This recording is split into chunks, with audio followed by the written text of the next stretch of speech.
Here we are on Sanlorenzo's SL62 out on Southampton water, and it's very rare to get one of these boats in the UK, so it's a bit of a treat. So let me show you a little bit around the boat. Fairly classic Italian styling flybridge, really nice details like this teak table that rather than just folding out as it might on a regular British flybridge, it's got this nice little detail where the actual teak slats slide out. It's just little details like this that make it feel a bit more special perhaps. So let's go and take a drive and see what it's like.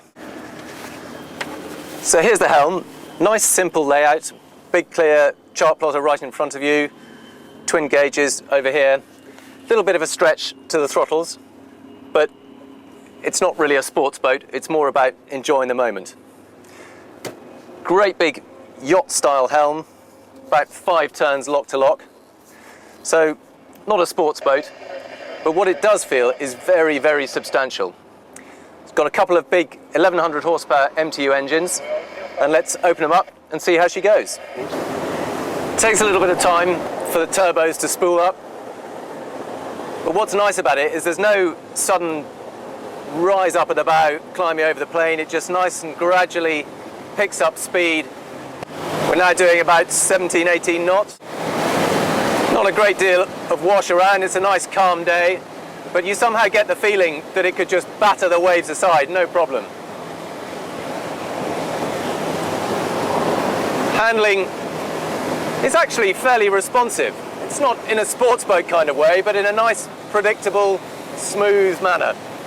A little bit of lean, quite decent turn. Doesn't feel like the rudders are going to stall at all. Just a really nice, solid, predictable boat.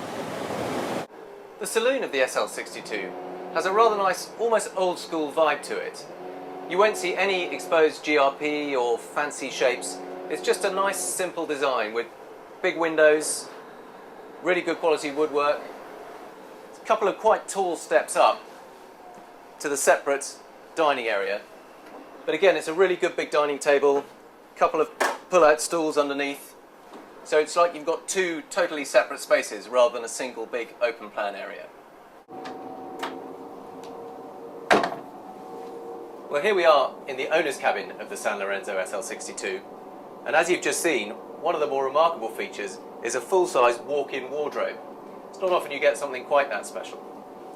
The cabin itself is verging on the slightly plain, but that's not a bad thing. It means that you really appreciate the space. The portholes themselves are relatively small. It hasn't got these huge topside windows, but again it has a rather nice classic feel about it, and because they've used nice light wood, it doesn't feel too dark. It's just a nice, simple, spacious design. The SL62 is a 3-cabin boat, and we're here in the 3rd cabin. As you can see, it's a fairly nice layout. It's a standard twin layout, so it's not a bunk bed. You get 2 proper beds, and the standard of finish again is very nice. You've just got these nicely done cupboards, little reading lights. You can have different finishes to the wood, but the layout is fairly standard. So you could, for example, have a more glossy finish to this or a darker wood. So it's a kind of semi-customised boat. You have some choice, but not a total free hand in the layout. This is the forward VIP cabin, and they've done a really nice job here of getting plenty of natural light in. They haven't got particularly huge oversized portholes, but there's a nice big hatch, a couple of good stainless steel portholes either side, and the use of light fabrics, nice natural kind of feel to it, and these blinds just give it a nice airy feel. Now this is one of the rather more unusual features of the boat. It's a crew cabin, which, as you can see, the access is through the galley, but once you get down there, it's a remarkably good space. There's 2 bunk beds down there, a really decent sized heads compartment, and it's all nicely finished, so you really could use it as an extra cabin for kids or guests, not just the crew themselves. This is the inside helm of the SL62, and it's a fairly classic kind of Italian style, so it's a fixed seat, there's not really any adjustment, big ship's wheel. It's comfortable enough, you just haven't got a lot of options.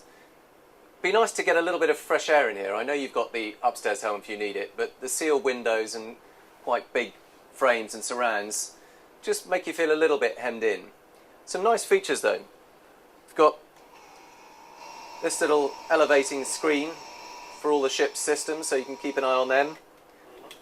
And night lighting, so that you can make a night passage without ruining your night vision. And opposite the helm is a rather nice little dinette area. It's not a full-size space, but for having your coffee in the morning, having a couple of friends sitting alongside so they can enjoy the passage, it's a nice feature to have.